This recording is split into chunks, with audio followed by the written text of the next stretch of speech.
2024 లేదా 25లో డిగ్రీ లేదా బీటెక్ చదివారా? సాఫ్ట్‌వేర్ జాబ్ కోసం ఎదురు చూస్తున్నారా? అయితే కోడ్ జ్ఞాన్ 100 డేస్ కోర్సులో చేరండి. జాబ్ సాధించండి.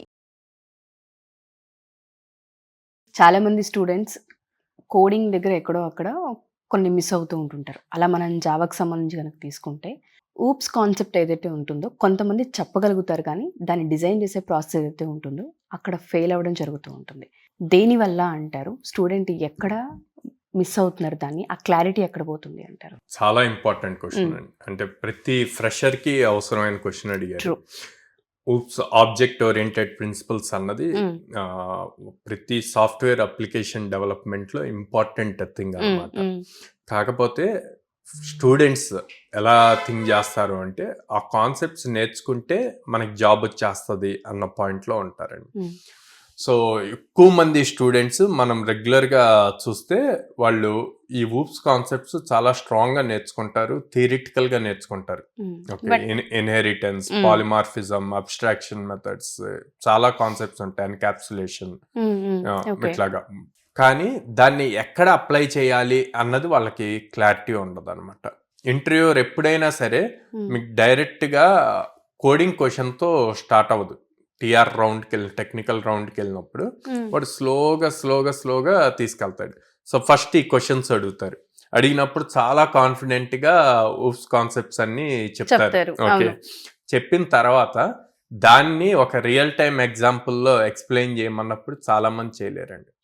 ఇక్కడ ఈ వీడియో గనక ఫైనల్ ఇయర్ స్టూడెంట్స్ చూస్తూ ఉంటే వాళ్ళు ఆల్రెడీ క్యాంపస్ ప్లేస్మెంట్స్లో ఇది ఫేస్ చేసి ఉంటారు. ఎందుకు అంటే కంపెనీ వాళ్ళకి కావాల్సింది ఆ కాన్సెప్ట్స్ని అప్లై చేసి అప్లికేషన్ ఎలా బిల్డ్ చేయాలి అని, అంతేగాని ఆ కాన్సెప్ట్ని థియరిటికల్గా చెప్పడం కాదు. సార్ మరి మాకు ఉందే అవి కదా, మేము థియరీయే కదా నేర్చుకునేది అంటే ఎస్, ఎడ్యుకేషన్ సిస్టంలో అంతవరకే ఉంటుంది. బట్ కంపెనీ ట్రెండ్కి తగ్గట్టు చేంజ్ అవుతుంది కాబట్టి మనం ప్రాక్టికల్గా నేర్చుకోవాలి, నేర్చుకొని ఇంటర్వ్యూస్ క్రాక్ చేయాలి.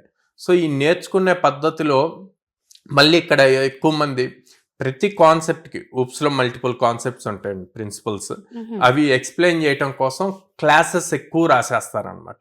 క్లాస్ అని ఉంటుంది. సో అది కూడా ఒక ప్రాబ్లం అవుతుంది. సో అలా రాయకూడదు. అండ్ ఎందుకు అంటే ఆబ్వియస్లీ మనం రాసే ప్రతి కోడ్ యూనిట్ టెస్టింగ్ జరిగి నెక్స్ట్ యాడ్ చేసే ఫీచర్కి ఫ్లెక్సిబుల్ కంపాటబిలిటీ ఉందా లేదా అన్నది చూసుకోవాలన్నమాట.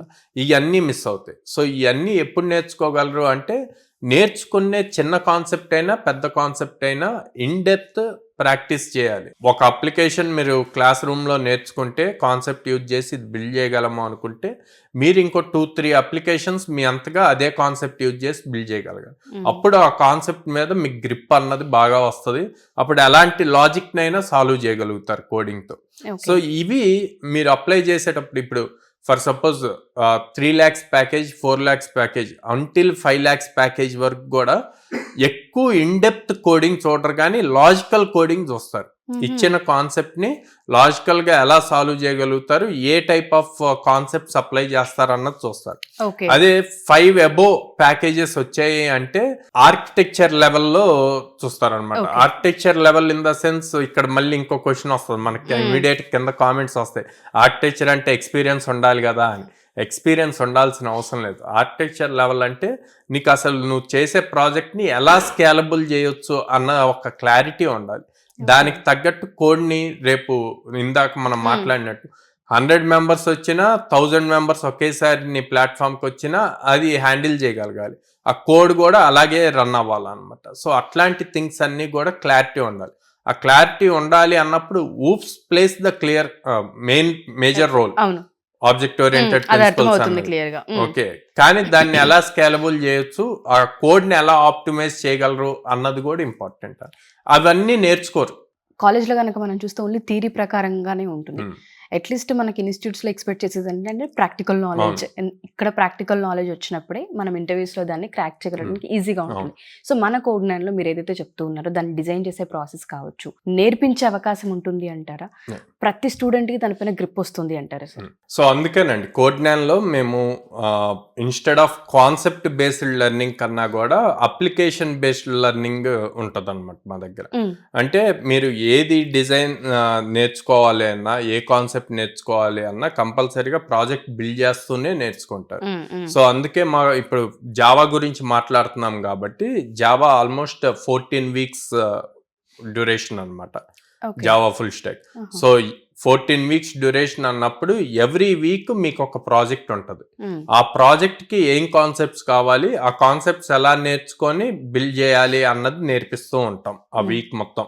ఆ వీక్ అవ్వగానే సెకండ్ వీక్ లో మళ్ళీ కొత్త ప్రాజెక్ట్ వస్తుంది. ఈ కొత్త ప్రాజెక్ట్ లో ఆల్రెడీ ప్రీవియస్ టాపిక్స్ కవర్ అవుతాయి, న్యూ టాపిక్స్ కవర్ అవుతాయి, దానికి తగ్గట్టే ప్రాజెక్ట్ ఉంటుంది. ఇలా మీరు ప్రతి కాన్సెప్ట్ మీద ప్రాజెక్ట్ బిల్డ్ చేసుకుంటూ వెళ్తే మీకు 14 వీక్స్ అయ్యేసరికి 14 డిఫరెంట్ ప్రాజెక్ట్స్ చేస్తారు. మైట్ బి చిన్నదవనండి, పెద్దదవనండి. అండ్ ఓవరాల్ అన్నిటినీ కలిపి మీరు మళ్ళీ క్లాస్ రూమ్ లో ఒక ప్రాజెక్ట్ చేస్తారు. ఓకే, సో నేనేమంటా అంటే స్టూడెంట్ అరే నేను 14 చేశాను, ఓవరాల్ ఒక ఫుల్ ఫ్లెడ్జ్డ్ ప్రాజెక్ట్ చేశాను అని ఆగొద్దు.